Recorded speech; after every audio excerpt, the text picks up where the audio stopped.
And the other thing is that those legislation, they are also written in a way where they give the government the opportunity to interpret, because they use like really words that are not defined, that are not well defined. You have like defamations, really those type of, that way of writing those legislation, it's really intended, when you see those legislation, that the intention behind is really to reduce the opportunity, reduce the civic space, reduce the opportunity for people to express themselves. So with our partners, Global Digital and ProtectQ and CPESA, we put in place a platform that we call Lexota, where you can find this legislation. So what we saw while putting in place this platform is that there's no legislation in most of the country that fight disinformation. Most of the time, it is those criminal laws that were there that are amended, that are used to fight disinformation. So those laws are not really adapted to the situation. So it is important for our government to go back to those legislation and amend them to make sure that they really fit the situation. They give the opportunity to people to express themselves. They give the opportunity to people to be part, because as civil society organization, as media actors, we also have a role to play to make sure that the country where we are living is well, that people have the opportunity to really work and participate freely. Yeah, John, tell me, the Malabo Convention would resolve many of the issues we raised this morning. Why do some governors refuse to ratify it? Yeah, for sure. The point is that they still want to have this monopoly of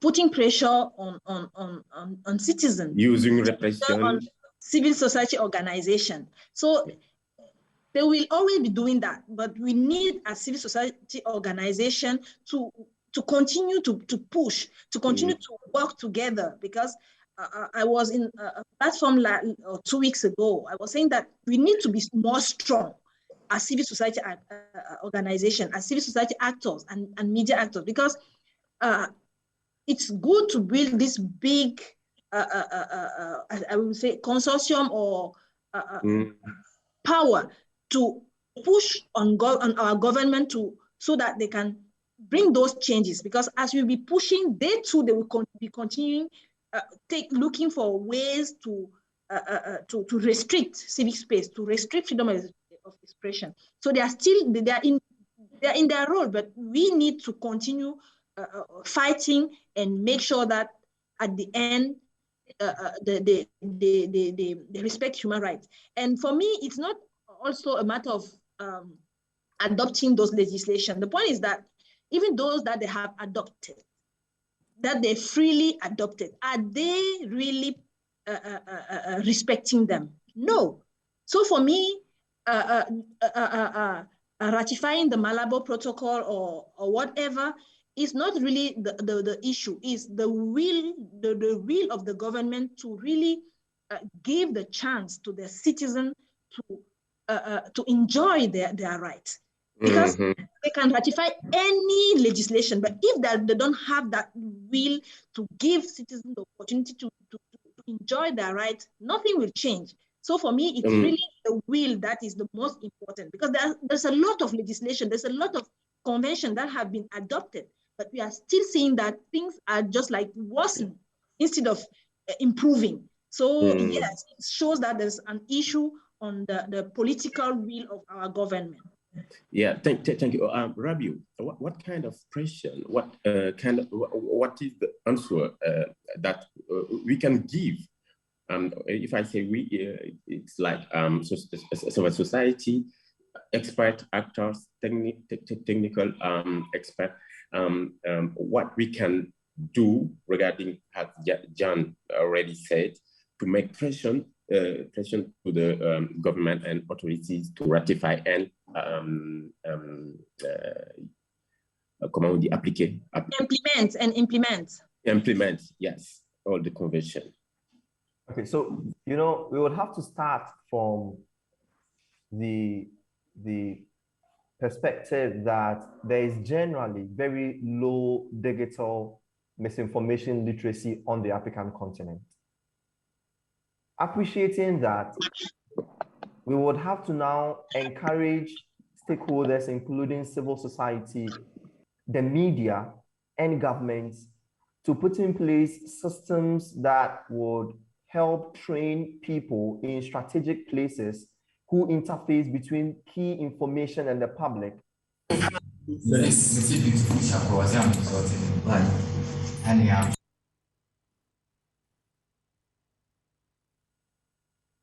Go ahead. So stakeholders, including the media, civil society, and governments would have to help build the capacity of their key persons who interface between key information and the public to know basic digital skills and be digitally literate. When that is done, then we would know how to engage the internet companies. So it would be a win-win for governments and the public. Mm-hmm. You can only do so much if you understand the space. It looks like we don't understand the space, so we are implementing solutions. No, I wouldn't say solutions. We are implementing interventions that don't work. Shutting down the internet would not solve the problem. We are saying you can use an approach of making access to information very paramount, and that could help deal with the issue of misinformation and disinformation. When there is the truth and when it is accessible, then people would not fall prey to the weaponization of misinformation or disinformation. But it looks like governments on the continent only want to tick boxes. We are seeing governments implement rights to information, but really they do not have the political will to implement the right to information. Mm-hmm. You claim you've signed onto the right to information bill. Persons are going into government agencies to demand for information, but they are experiencing roadblocks. Mm-hmm. The ministries and government agencies are not willing to make these information available to the public. They are going to the extent of using taxpayers' money to fight the public in courts to prevent the public from getting access to information. So then how do you say you have the political will to fight information and go to the extent of shutting down internet? It simply looks like we are just going in circles. Yes. The last question before going to the public and ask them to share, comment, and ask question. What do you think of the political propaganda orchestrated by governments who are at the same time want to fight and trying to fight misinformation? Yeah. So it's quite obvious that governments on the continent are at the heart of the spreading of misinformation, especially leading to elections. They are weaponizing propaganda, weaponizing misinformation, basically to sway public opinion in their direction.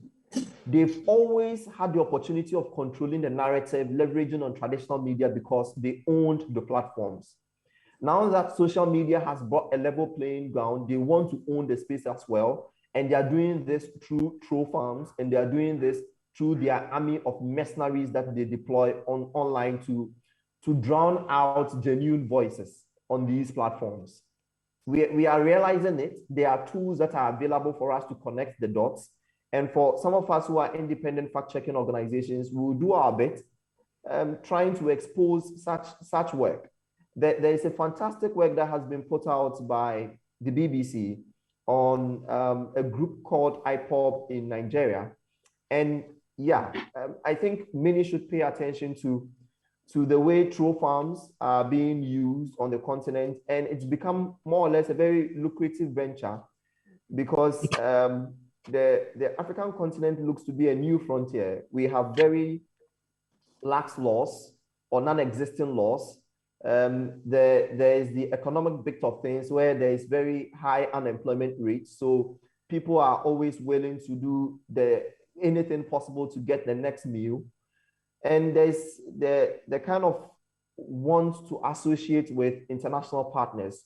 So we are seeing this new frontier of troll farms emerging, and governments are involved with this through the online mercenaries that they engage to promote their activities online. Mm-hmm. Thank you, Rabia. And now, the floor is yours. Dear participant, if you have question, comment, you can raise your hand, please. I will let you share with us. You can at the same time use the chat box to share with us if you have question or comment. Before leaving or handing this session, I will invite Mato to make the final remark. And the point that our that our panelists has shared. No question from public. Okay, I will do share my point of view regarding this session and what John and Rabi are saying. Sorry, but because I will say it in French. Le constat, il est là. À écouter Jean et à écouter Rabiou, on se rend compte qu'on est dans un monde où tout est fait pour qu'on soit ouvert et qu'on puisse accéder à l'information et qu'on puisse aussi utiliser cette opportunité pour mieux vivre notre citoyenneté et être engagé et mieux exprimer notre rôle dans une république. Et en même temps, on se rend compte qu'en face, on a des gens, un groupe de personnes qui voudraient nous retenir dans le monde d'avant. Et le monde d'avant, c'est le monde où l'information n'était pas accessible, c'est le monde où tout était contrôlé, et ça ressemble un peu à l'après-Moyen-Âge, après Jésus-Christ, quand l'Église avait accès à la Bible et l'avait conservée jalousement de façon très secrète pour que tous les fidèles puissent chaque dimanche aller à l'église, entendre les prêches et écouter les sermons. Et donc, le fait de vouloir conserver et préserver cette information, c'est le même constat qu'on est en train de vivre avec les autorités politiques qui, si on pourrait comparer Internet à la Bible, qui sont en train de vouloir étouffer cette Bible-là qui est Internet et qui nous empêche d'accéder à la connaissance parce que la connaissance est la clé, la connaissance est la ressource, la connaissance est un trésor, la connaissance est une arme et la connaissance aussi constitue une réponse des populations africaines par rapport à tout ce qu'on a vécu comme mot jusque-là, surtout porté par les ennemis de la démocratie.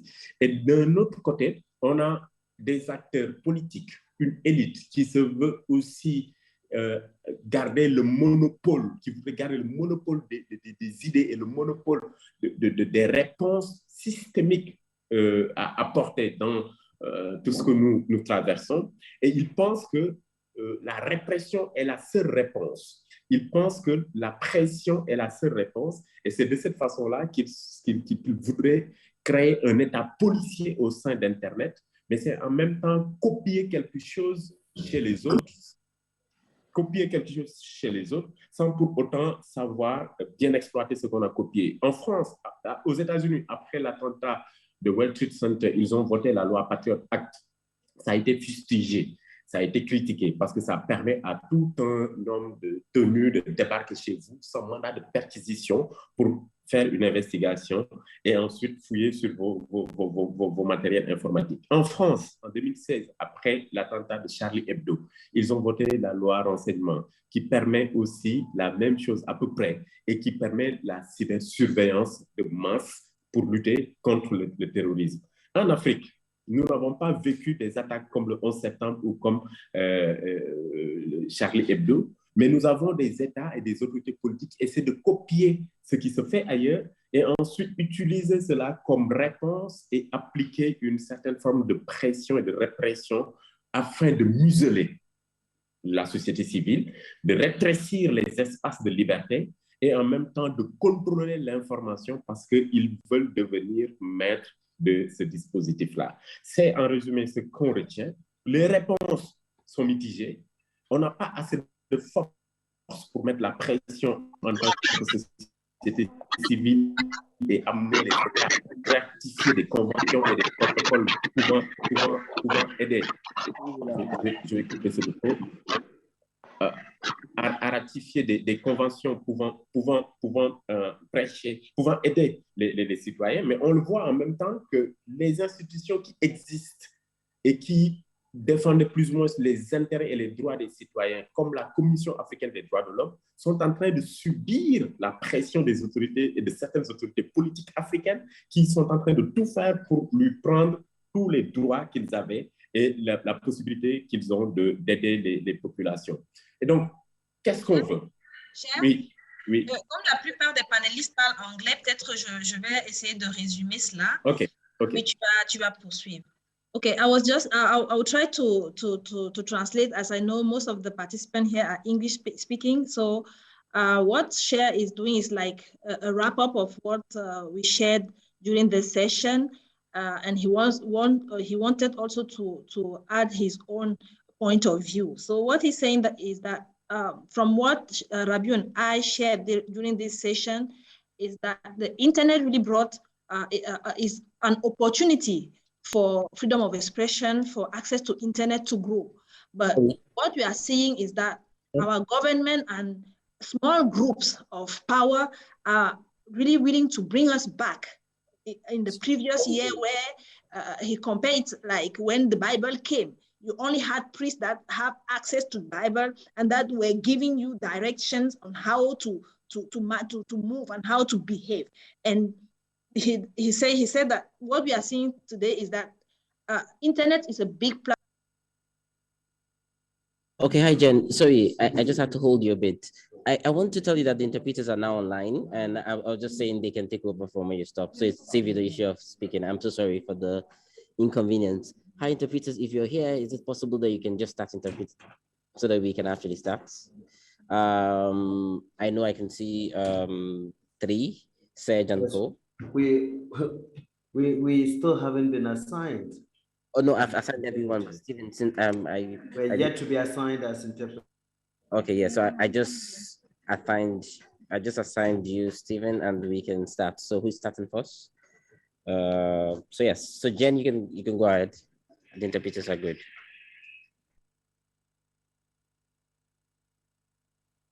You're on mute. You're on mute, Jen. Yeah, sorry, I was just trying to translate what Cher said in French. So if they got what Cher said, they can go ahead. I think it's simple like that. Merci. Les interprètes sont disponibles et que si vous voulez switcher de français à anglais ou d'anglais vers français, vous pouvez choisir la langue de votre choix au niveau du bouton interprète. Mais comme on est vers la fin, je vais terminer mon intervention et ma conclusion en disant que nous n'avons pas beaucoup de réponses face à tout ce qu'on vient de peindre comme tableau, qui est assez sombre par rapport à ce que nous voulons. Il n'y a pas beaucoup d'options qui s'offrent à nous comme réponse qu'on pourrait apporter. Tout simplement parce que on ne peut pas, on a tout le temps essayé de mettre la pression en faisant du plaidoyer, en faisant un peu de lobbying pour pousser certaines autorités politiques à ne pas faire un 3e mandat. Mais on se rend compte que toutes ces initiatives ont échoué. Aujourd'hui, on est en face des machines politiques avec des institutions qui fonctionnent sous une forme de lobby, avec un chef d'État qui a tous les pouvoirs et une Assemblée nationale qui vote systématiquement les lois quand elles arrivent à son niveau. Et donc, a parliament that's a rubber stamp. Of In Senegal is Senegal, for patent. instance, we have We a have draft bill a that bill is going to come that before will come parliament before in order to Parliament regulate social media. social media. But that once that is approved Once there's by amendment at by the Parliament, National Assembly, civil society will not have civil any society will no longer have weapons any anymore. weapon against that. So we need to think about So new we'll need ways to consider new methods of to bring pressure to bear. Not only putting that, pressure but also on looking at authorities. sensitization and evangelization A way to of support supporting political authorities to in order for them to understand the what threats, the the risks risks relating are, to the and this issue of around digital sovereignty, sovereignty, not which only also that, but relate to also digital security and freedoms within the digital cyberspace. security. That is the only way that we can get And them that is what to will move get them toward in the direction that we want them to to get move. where they want to go without it being so a that we can avoid confrontation. That is going to be Otherwise, difficult things will be because very the difficult. We have the laws are text. there, they We refuse have to text, but they're ratify refusing them. to ratify them. That So we is need to what I change wanted to our say approach. by way of That is by way conclusion, of conclusion. and to And call therefore, I'd on now like to Matthew invite to tell us about the various Mathieu items that he's been able to tell us jot what down he as rapporteur. has I can see a highlighted hand as a up. rapporteur. We also Ella have Elaj Zambadjai, Dembadanya, if you are who is a here. participant. And Elaj, if you're Yes, there, I'm here. Very quickly, do 2-3 just minutes. 2-3 minutes. No problem. My name is Alaji Jaludjan. I'm an expert in cybersecurity. And I just wanted to share my view as far as freedom of expression is concerned. And this faced with disinformation, misinformation, and fake news. I must say that governments are using such techniques, and they're using such techniques to distract. What I want to say is that they are both pushing cold and hot as far as disinformation is concerned. But Sheikh, they talked about a civil society.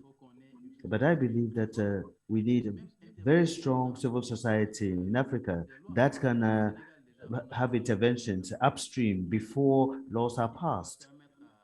So we're going to have a situation where the regulator would have the right to cut internet. You see, internet should not have restrictions. Yes, you can regulate in order to avoid any excesses. But if you are regulating it in a way as to restrict freedoms, this cannot be admitted. People in civil society are the same people that will fight within African and regional bodies. Such people can make their voices heard, and they should insist on having access so that the internet will remain a free space and a space where one can express their rights, their freedoms. So a consortium of civil societies can weigh in, and therefore we have to have links.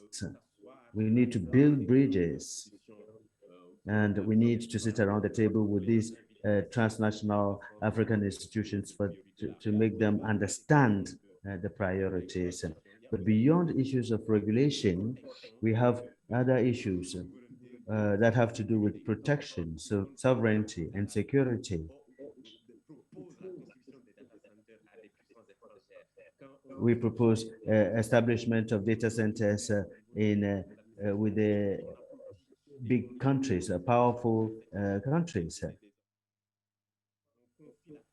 When our passports and ID cards are the responsibility of Malaysian, Asian companies. European, American companies are the ones making such use important ID cards, where we also go by the dictates of the suppliers. There, you would have to submit yourself to that digital transformation. So this is only one item. It's only one item amongst the long list of challenges that we're confronted with. Once again, I want to conclude on that and say that, I would want to urge us, those who brought up this session into being, please, let's go beyond the level that we've established and involve other items. Matthew, it seems to me that Matthew has some connection challenges, so we can conclude now. I want to thank everybody. You can unmute your mic and thank the floor. Oh, sure. I enjoyed the conversation, even though earlier we had a language barrier with the French and some of us being English speakers.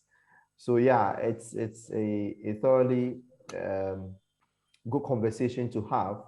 It's quite very relevant now for us to be talking about misinformation and disinformation, because we are seeing it play out with pandemics, currently the COVID-19 pandemic and what we would have to deal with, and even the deployment of the vaccine and the vaccine hesitancy levels that we are seeing because of misinformation.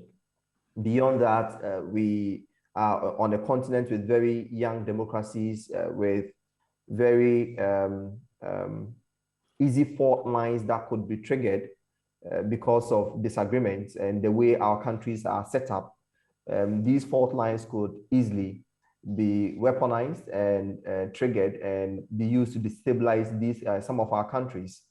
Unfortunately, Nigeria is going through some very hard times. You've seen the government there take very difficult, very unfortunate decisions relating to internet shutdown, and also having to deal with the bandits and what have you. And it's not just Nigeria. A number of African countries are having to deal with their own problems. So this is a very timely conversation, and I hope we take away from the perspectives that have been shared by all. I would have loved to hear from the other participants during the conversation. Thank you, Rabiu. John, your last word. Oui, je voudrais vraiment dire merci à tous les participants qui se sont joints à cette session et remercier les contributions vues sur le chat. Moi, ce que je voudrais juste dire pour finir, c'est en tant qu'organisation de la société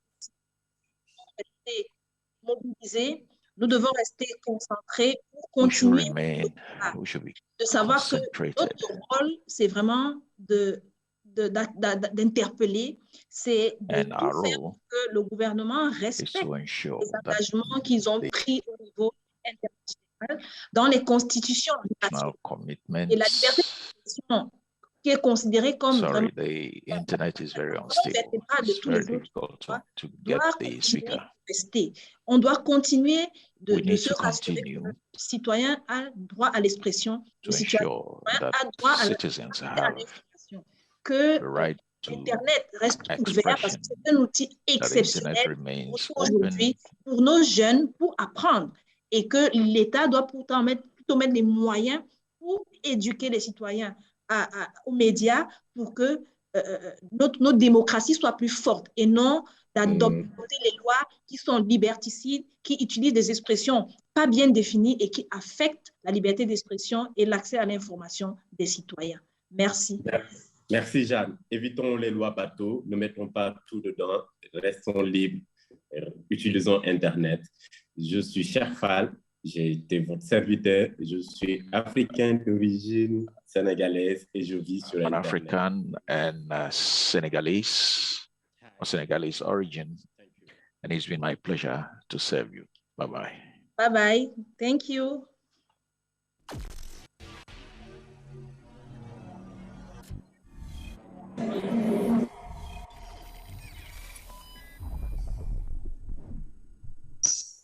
All right, so good morning, everyone. and you are welcome to the West African Internet Governance Forum. And this session is on how to mitigate threats and vulnerabilities that are associated with the access of the internet and all the resources on the internet. So I'm going to share with you a slide, a very short one that will just enable you to have a fair idea of the direction of our discussion. And I'm not doing this session alone. I have other well-able gentlemen and a lady with me as the speakers for this session.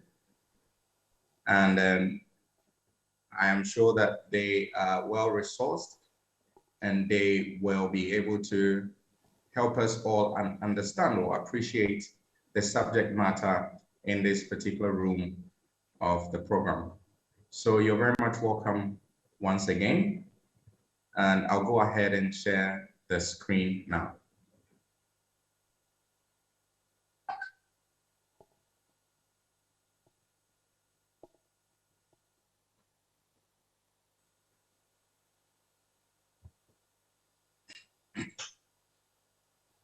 All right, so I'm Dr. Emmanuel Ahene.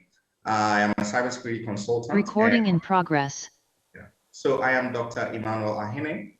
I'm a cybersecurity consultant, and I also work with KNUST as a lecturer. I hold a PhD in computer science and technology with a specialty in cybersecurity. And I have here Israel Tete, who is also a cybersecurity consultant. I have Emmanuel K. Gadasu. He's a consultant and practitioner, information governance solution. Also, I have Joseph Quay. Joseph Quay is the lead cybersecurity person at the E-Crime Bureau. And I have also Frimpong Oba, who is a cybersecurity consultant at Link Africa Consultants. Also, ladies and gentlemen, I have Fred Kwejo Azori, an ambassador of the Internet Society, IGF Youth. And I have Ofe Akono Ebenezer, who is a founder of Akono Online Business. And I have lastly with me is Theoros Elepim Zeneku.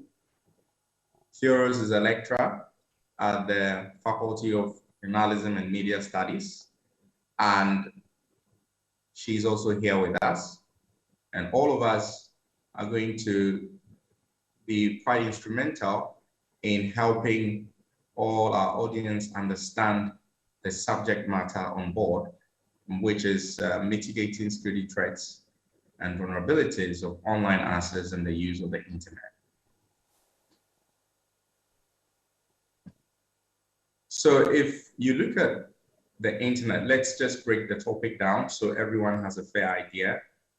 Internet adoption, or the rate of internet adoption in the West African zone, if you just look at only that one, you would realize that over the years, now we are at just 42%, and this data was just gathered and reported in February 2022.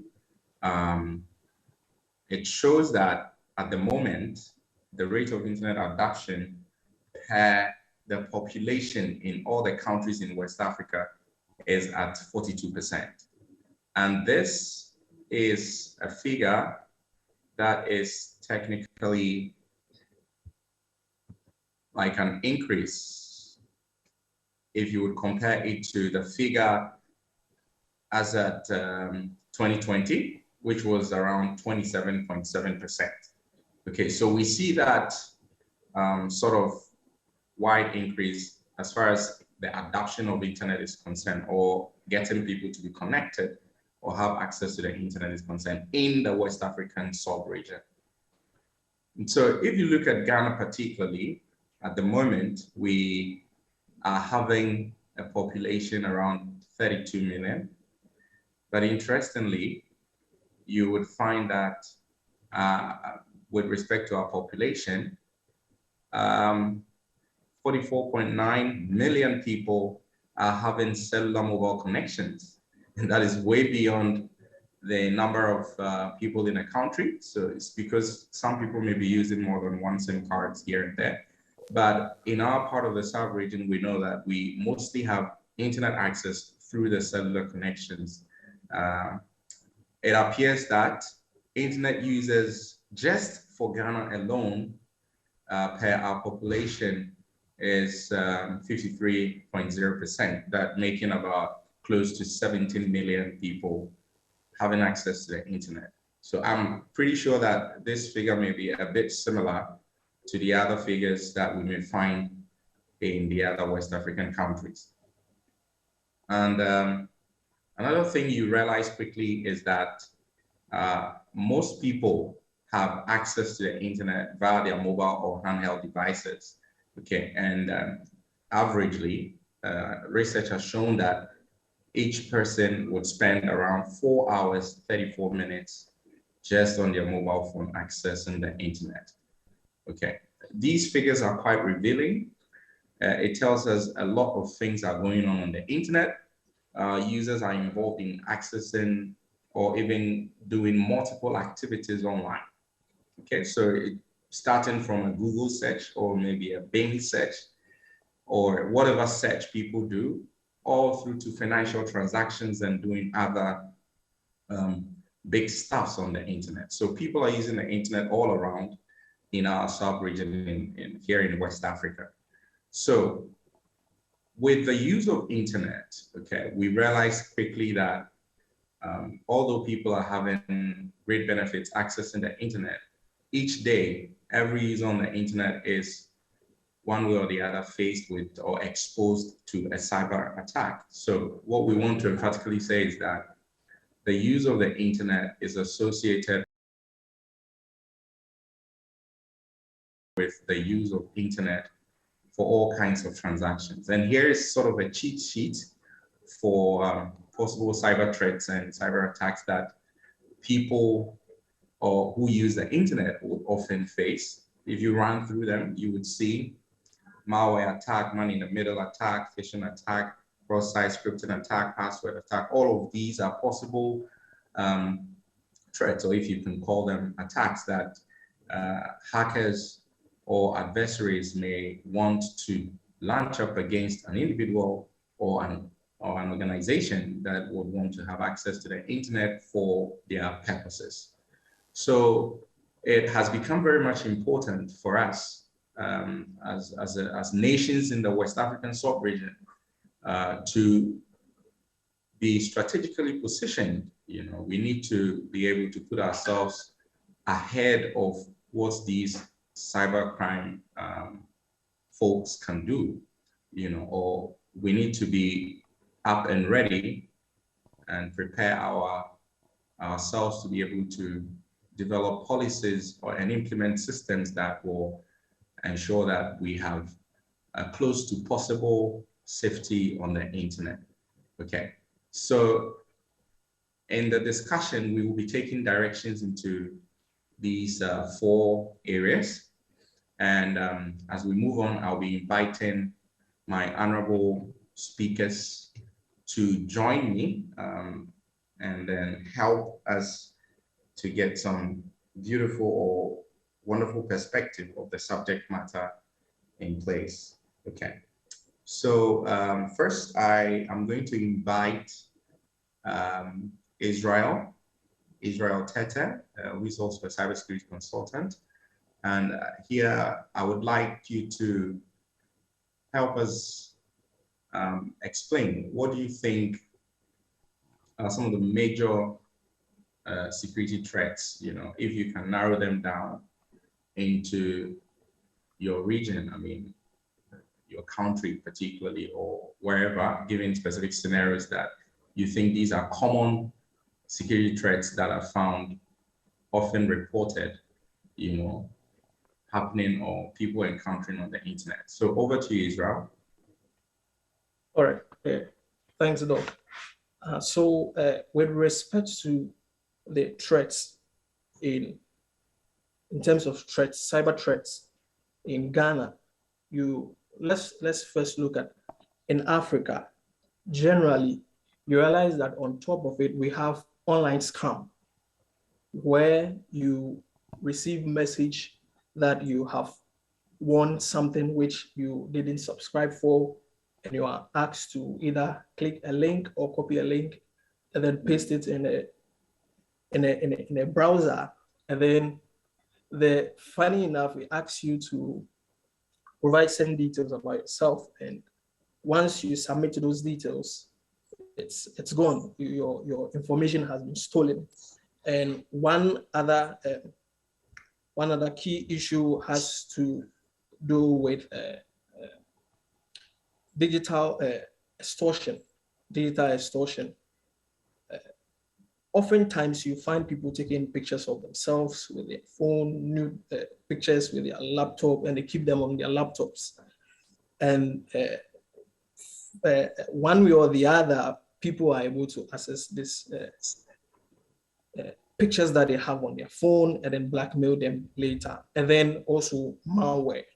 And malware, we are looking at a malicious code that usually attackers want to send to you to have access to your machine or to spy on you.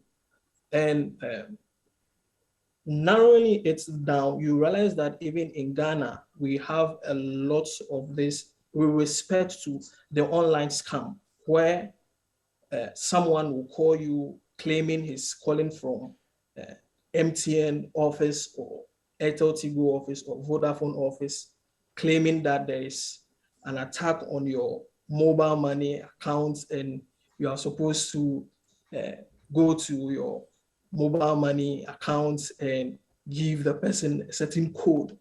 And funny enough, a lot of people fall victim to these attacks. And in 2021, I realized something. On LinkedIn, people go there and then they create accounts as ministers of the states. And you find someone, you find someone claiming that he's the minister for tourism, and the person sends you an invitation to be part of your connections on LinkedIn, and you accept, and happily you think you are speaking with the minister. Then the minister tells you that as part of their promises, they want to help people get jobs. And the minister is linking you to a second person who you are supposed to communicate with. And the person will tell you to pay some amount of money so that your application will be processed. And these, I feel that they are the top threats, security threats that we have in the country now. And we need to look at it. Thank you. Right. Thank you so much, Israel. That's an awesome submission. We also want to hear from our gentleman who is at the E-Crime Bureau, Mr. Joseph Quay. I'm pretty sure that you would have received, or you might have received, a couple of common security threats issues. Would you be kind enough to share with us some of the things that you have heard so far? What are some of the common threats within your region that you found?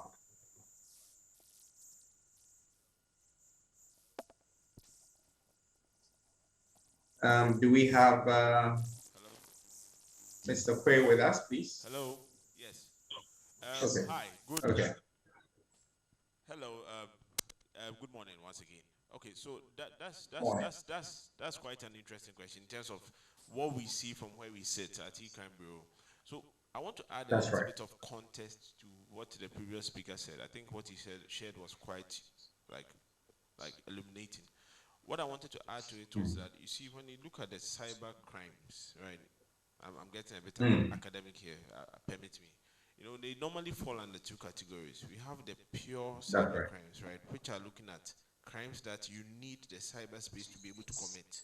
So this is something like hacking. If you don't have a computer, you can't do hacking. Then we have the cyber facilitated crimes.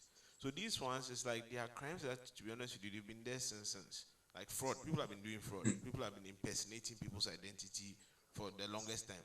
However, cyber has made it easier to do it, right? With the cyber, so that's what they call a cyber facilitator. With the cyber component, it's easier for them to maybe use an SMS service and then bombard it to people. You know, SMS services, some of them can let you customize the name of the messages, who it is coming from. So then they use the they use the bank names that you are familiar with, GCB or GC Alert. They study the bank patterns and they use the same SMS format and send you a message like as if they've sent you money. This is a classic example of cyber facilitated crimes, and these are what is most prevalent in our system, or at least from the cases that we see. It's like, yes, the technical know-how hasn't really gotten there yet, so they can't do the pure cyber crimes, but the things that the cyberspace allows them to do, either to call someone, pretend that they are someone else, or to make it seem like they are calling from a number that is not really them, using technology, which right now is quite easy to access, is what we are seeing a lot more of. So the example I gave with the SMS being used to fool people, and let me give a classic example of that, then I can move on to perhaps the next speaker who also share their thought. With the SMS part I'm talking about, this is based on investigations that we've done sometimes. They usually target like online sellers, right? So you are selling an item online, and then someone tells you they're interested in it. Then they are all serious about the commitment. They decide to meet you up somewhere. Then last minute they call you and say, you know, I can't make it, but my brother will come, right, to inspect the item. If it's okay, I'll send money. Right. Then you go, you have a look at the thing, there's a fake call, the brother calls, oh, the thing is all right. And this item I'm talking about, it can range from anything. It can be phone, laptop, even cars. And then the person goes like, okay, you know what? My brother checked it, it's fine. I'll send you the money. Can you give me your bank account number? Then they use the SMS platform to send an alert, crafted just like the way their bank alert comes, like money deposited, whatever the balance is. And maybe around the balance side, they will probably do like as if the message is, they made a mistake with the message. But what matters is the person will get an alert, okay, seemingly coming from their bank, with the same format. In fact, if the bank messages are there, the messages will follow in the same thread, just like it came from the bank. So without verifying, you feel that the money has come, hey, take the item, go. Only to go back to your bank account and realize nothing ever happened. It was just a message that you received. So this is just an example of what I talked about, the cyber facilitated crimes. And that is what we are doing more of from where I sit. Thank you. Awesome. Absolutely. Thank you so much, Mr. Joseph Quay. Those are very revealing points there, and we shall come back to you going deeper into it as well. So, Mr. Gadasu, would you be able to share with us, in your own view, which groups or persons tend to be extremely vulnerable to some of these examples of security threats we have mentioned? Help us to categorize or classify per our region in West Africa, which groups of people often tend to be very vulnerable against these kinds of attacks. Thank you. Okay. Well, I will look at it from this point. Everybody is vulnerable. Okay. So long as you are using any of these cyber technology or tools, you are a candidate for these cyber crimes. So specifically, unless pure research is carried out to see maybe which category, but you know, in modern times, mobile apps, the technology is available for everyone to use. Just this morning, before I came in here, I have a seamstress in my house, and somebody actually called her to say they have already sent her some mobile money, so he should just, you know, withdraw it and send back. Just this morning, and this is a seamstress. So it cut across anybody who has access to any of these technologies. So I would say anybody who is using a mobile phone is one way or the other connected to the internet is vulnerable to all these kind of crimes. So everybody, so long as you are connected, you are using any of these gadgets, you are a target. Yes. Okay, that's a good answer, but I'll still let you be there. Just to also further probe, because would you say that we have a class of people you think that are extremely vulnerable? particularly, okay, I just want to just raise eyebrow on that. For example, we know that generally all people tend to be vulnerable and can be susceptible to attacks, but we also can see, not from a research point of view though, but we know that people who are uneducated as far as cybersecurity is concerned may be extremely vulnerable to cyber attacks or possibly be caught up into such attacks. What do you think about that? Yeah, you know, the modus operandi of these cyber criminals is so dynamic that even someone with the knowledge, training in cyber security or is aware can still fall a victim. You can easily fall a victim if you are not extra careful. So if you pin me down, to me, everybody, all of us, yes, every one of us is vulnerable, depending on the methodology and the approach the individual uses. Just yesterday on one platform that I belong to, this issue of, you know, you are being called that your child or somebody is involved in an accident and your number was the immediate one that they saw and they are calling. If you have never heard of this, you may easily fall a victim to this, regardless of the cybersecurity knowledge you have whatsoever, because this is an emergency. And you may not, or you will forget about all the cybersecurity education that you have or training that you have, because we are talking about your child, a spouse involved in an accident. They are supposed to send a mobile money for us to get blood or some medication for this individual. This has nothing to do with your cyber education and training. You may likely fall a victim if you have not heard of it or experienced it before. Yes. So that's Thank you so much. Thank you so much, Mr. Gadasun. That's quite interesting. So here we are learning that everyone, regardless of how high you are educated in terms of cybersecurity, because cyber criminals are inventing new ways of launching attacks, it is possible that you may fall in. So we all stand at being vulnerable to these kinds of attacks. Thank you so much, Mr. Gadasu. I would want to find out from Mr. Frimpong Ba, Mr. Frimpong Oba. I mean, do you share in the same idea or you have a different opinion? Absolutely. We are all vulnerable to cyber attacks. But I would like to just break it down a little bit, group it into a corporate entity and the rest of us as consumers or individuals, right?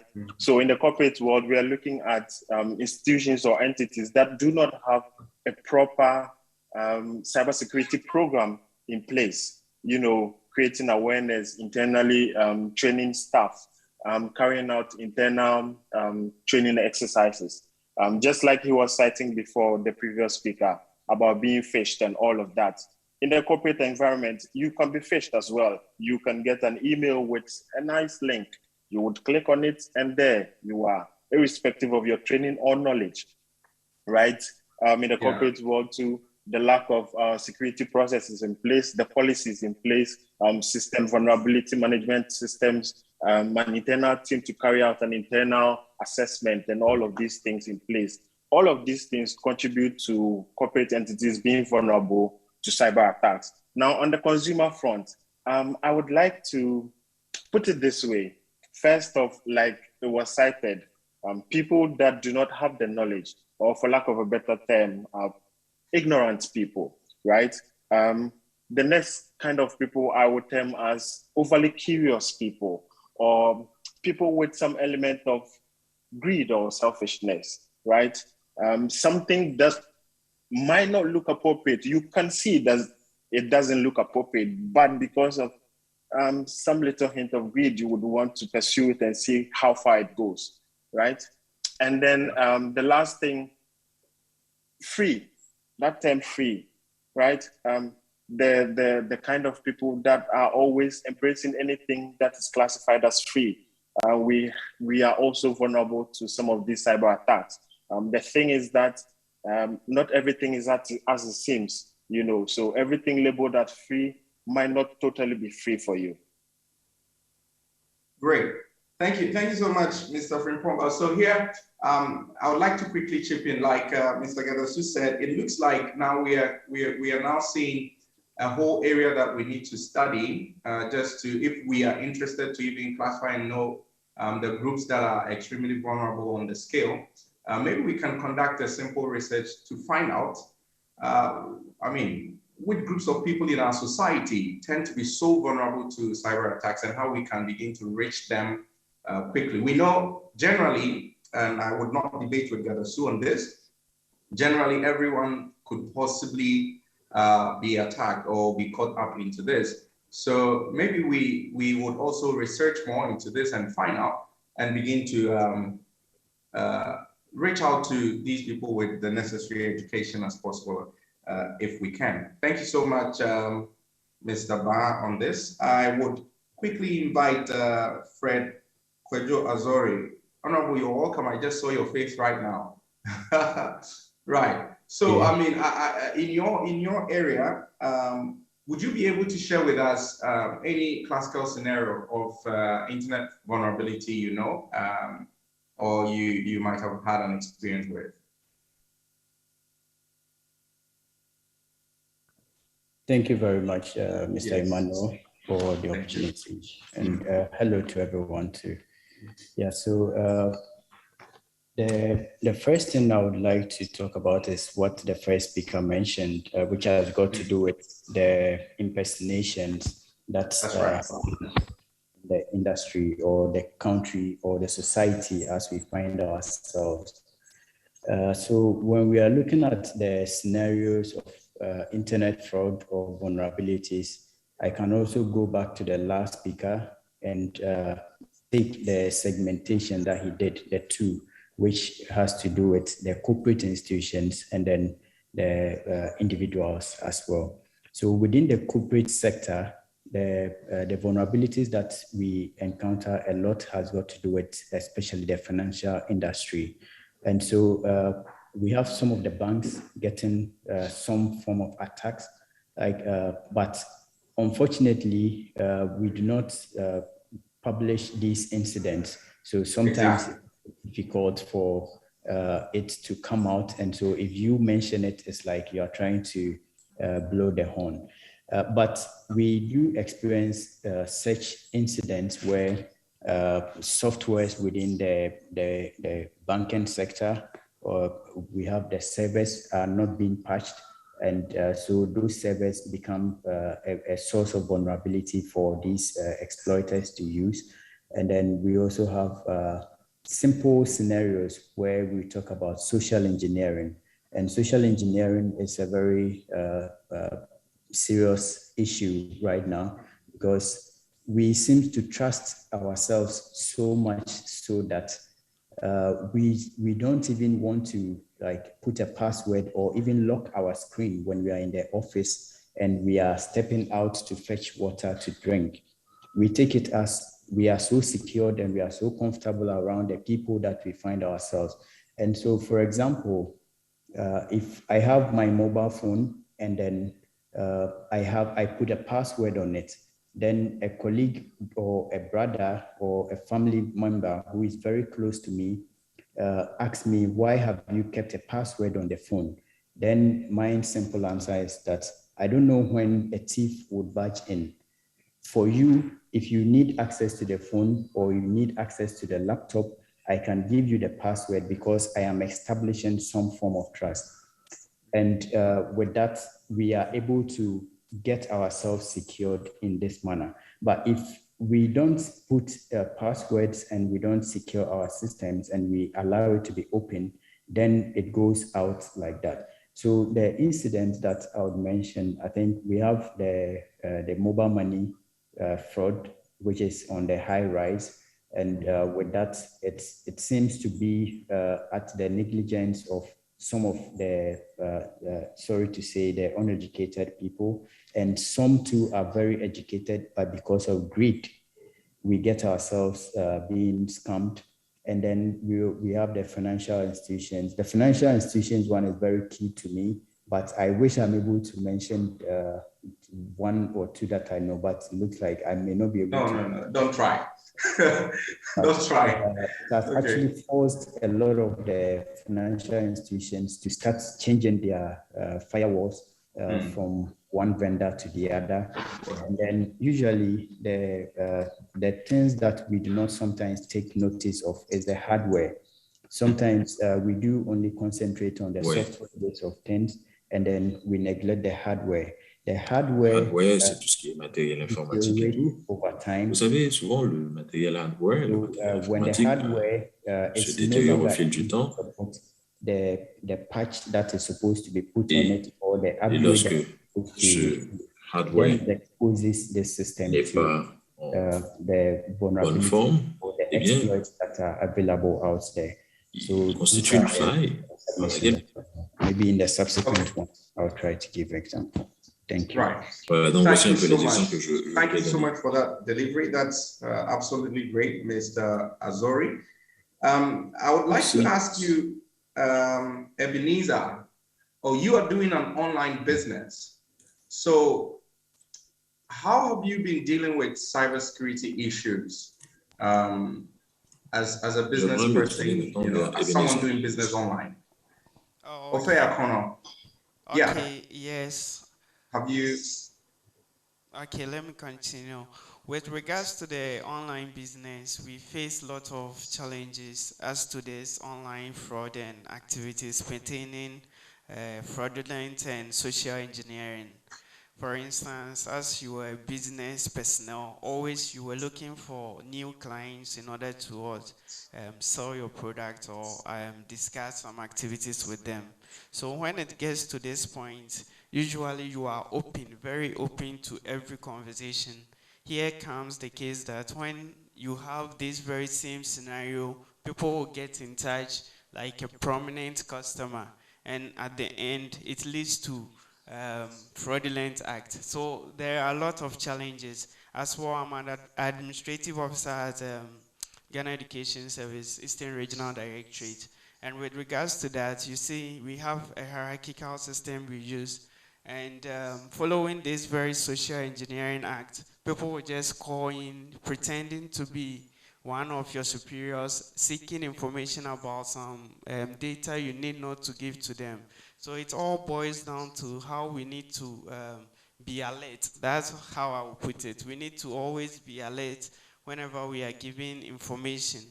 Because with social engineering, no matter how alert you are prone to it. And when they coin their style of delivery and how they will pose themselves, if you are not very careful, you fall prey to it. So okay, absolutely. Thank you so much. Thank you so much, Mr. Ofe, on this one. This is quite revealing.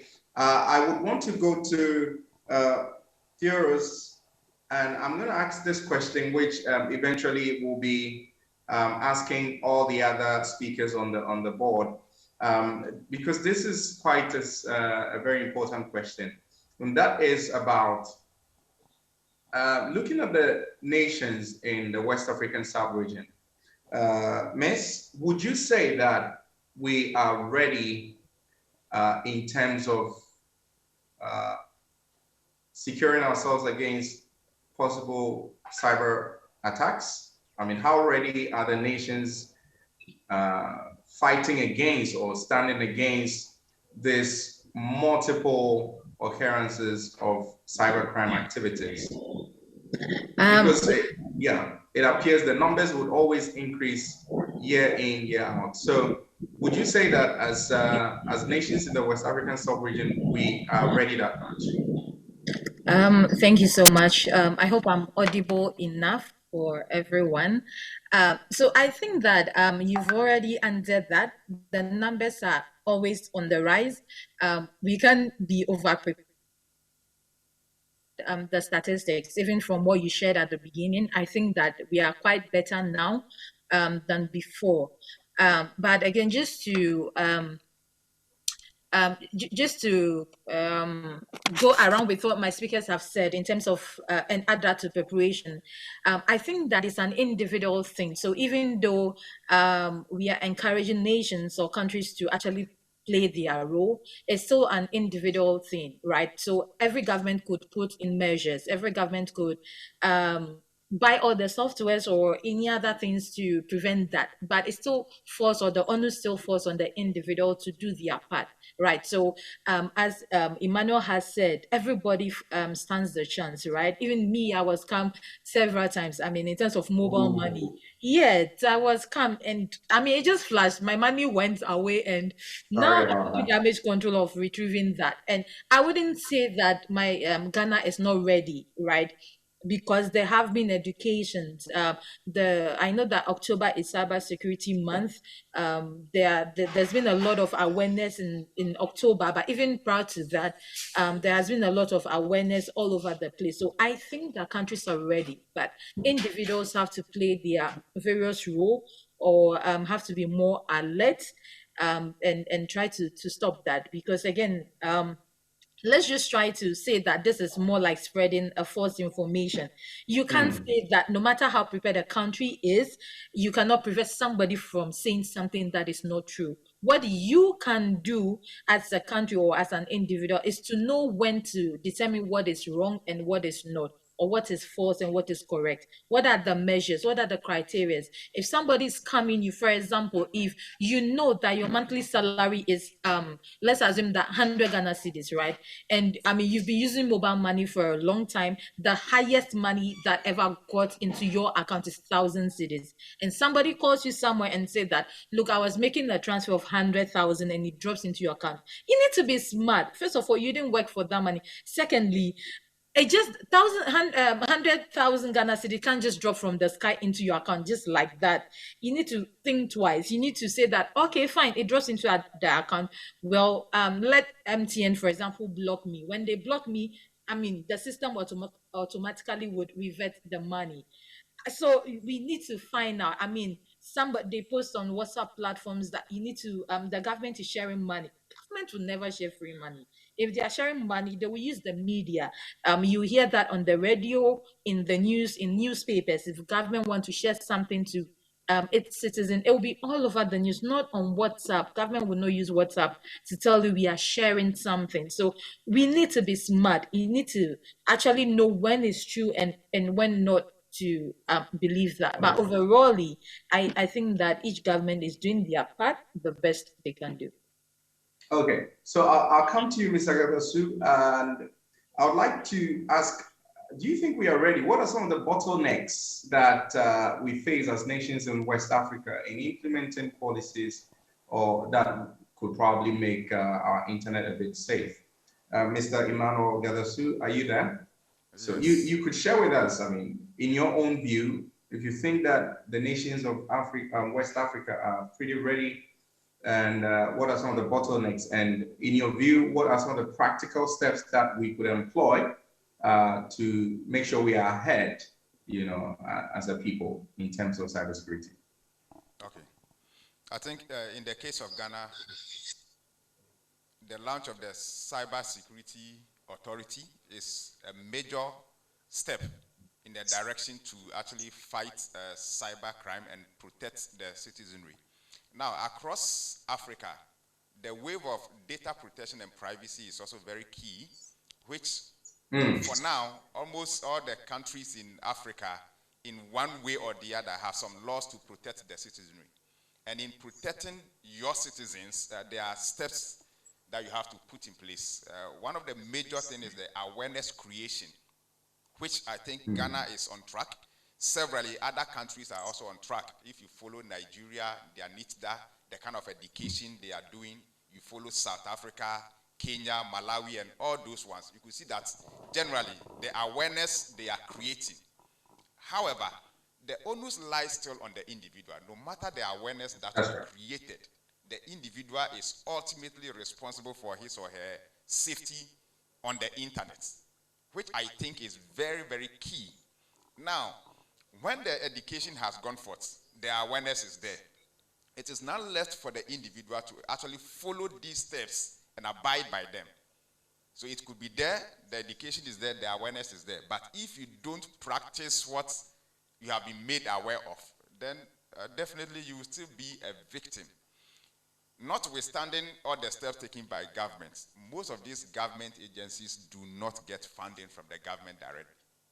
That's one of the biggest challenges. They don't get funding, so they have to find a way of generating their own income to be able to actually spread across and also continue to educate people. And also, most of this education is centered around the urban areas, the cities and people that we think. But the crime, because it is borderless, because it is cyber-based, it goes as far back to my grandmother's village. Anybody there, yes, anybody there could be scammed.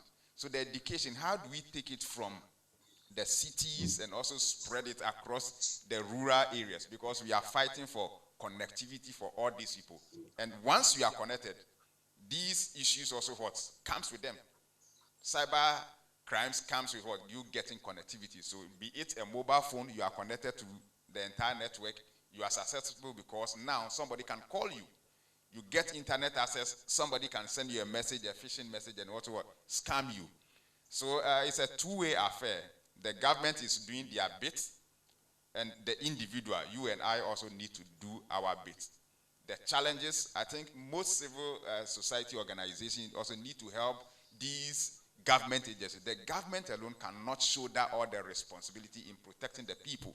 So other NGOs and CSOs should also come to the aid of these institutions that have been mandated by law to actually spread the education and the awareness throughout the country. Thank you.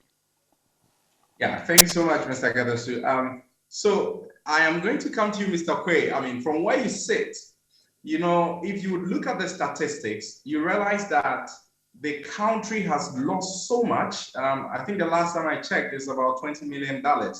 And it's scary that in the coming years, we're going to even lose more. So from where you sit now, cybersecurity is a very critical issue that we cannot remain, you know, quiet over. What are some of the practical steps you think that we can employ? Now, we are all stakeholders. We know the government has also a role and all of that, and the individuals as well. But we want you to tell us maybe some 2 or 3 practical steps that you think that the nations in the West Africa can lay hold on and begin to, you know, take action just to enable us be ahead. Thank you very much, Emmanuel. With regards to practical steps, look, what I'll say is that when it comes to these cyber-related issues, and I like to call them risks, right? Because they present risk to us. I think it helps, before we even think about the practical steps, to think about these issues coming from 3 main areas. It can either come from the technology that we use, and that's where someone mentioned hardware. So the technology is talking about the hardware and software, right, which comes with using cyber operations. Issues can come from there. It can also come from the processes. Okay, so we have the technology, we have the processes. Processes are the way we do things. So process, an example of a bad process, which we are getting better at, is the way we register people when they come for events, right? Like, or not even just events. Maybe you go to a company, you visit them, they give you a visitor log where you fill in who you are coming to see and all of that. See, that's a clear privacy data protection issue. Because some people don't come and visit anyone, they just come and look at this list and take a picture, and then they start targeting these people with different kind of schemes. So the processes, the way we do certain things, introduce a lot of issues to us. And then the third one is the people. So people work with the processes and the technology. And with the people, that is where the things like the awareness and people not having enough knowledge about these issues can easily be targeted. So you find that all the issues we are facing in cyber, right, address these 3 things. I'm saying this because when I'm coming to give you practical measures to address them, the practical steps should touch on all of these areas. You can't just look at technology and forget about people. You can't just look at people and forget about your processes. You understand? So practically, what can we do? So cybersecurity, we are not new to it. We are now joining the cyberspace, and then our internet penetration is increasing with the years and all of that. But internet has been around for a long time. People have learned about these things, have gone through processes, they've suffered all these attacks, and what have they done? They've developed what we call frameworks, okay, that should govern how we should go about cybersecurity. So one practical thing I would advise, okay, for this one applies to both at the national level, which we are doing, and at the organizational level, like companies and whatnot, is to adapt a cybersecurity framework, right? There are several standards that are there that tell you how you should do things, okay? Develop these policies, put these things in place. They've done it because of practice and experience. Just take any of these frameworks, and there are a lot of them. ISO 2701 is one. There are so many. Right. Just look for cybersecurity framework and look at the steps they've given you. Adapt it, and trust me, you will be able to counter most of the issues you face. The second thing I would like to mention, okay, is it's about the laws, but we are doing quite a lot. We are doing a lot of work in this field, like coming up with laws to help protect us, child online safety, and all of those things. It's good. We need to put up the laws, and we need to enforce the laws. Thirdly, one thing I'll mention is the awareness bit. We can't say it enough. Awareness, in simple terms, is that you know about cybersecurity and the issues that it comes with. It can be someone being hacked. It can be a new tool that can help someone detect if someone has hacked their phone. These things, right, if you know them, share this information with others as well. And then automatically, as we keep on doing more and more of this, eventually we will all come on board where we prevent a lot of these issues. And then I think lastly, what I'll say is that the internet service providers have to help a lot until the citizenry catch up.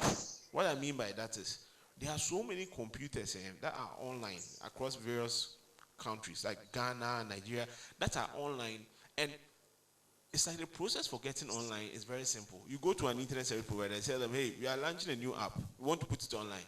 They just simply patch you and put you online. They don't care about the security. You are just paying them for connecting you online. And this is the part where I fear, right? And I feel that the internet service providers, perhaps by working with private companies like us or even other people, right, can put in some services that can check for some security of people who want to get online. So that before you even get online, maybe some of the checklist is that, hey, the machine you want to put on the internet, have you installed the latest security update? That's right. Because they are the ones who put us online. They have the power to put machines online, right? Expose people online. So from their side, if they are driving a lot of these things, eventually the attacks people are facing would also dwindle. There are a lot of more practical steps, but I'll leave the other speakers to address some of these. Thank you. Okay, thank you so much, Mr. Quay, and everyone who joined us. All too soon, our time is up. I wish our conversation can go on and on and on, but unfortunately, we need to end here. I've been told our time is up. We just got to the interesting aspect of it, but then we cannot continue because of time. I don't know. I want to just give an opportunity to just one person from the audience. If you have a question you want to ask, quickly do that right now, and I will get one of our speakers to answer. Just quickly, if you want to ask a question, just quickly. I'm just taking a minute out of the time for you to ask the question.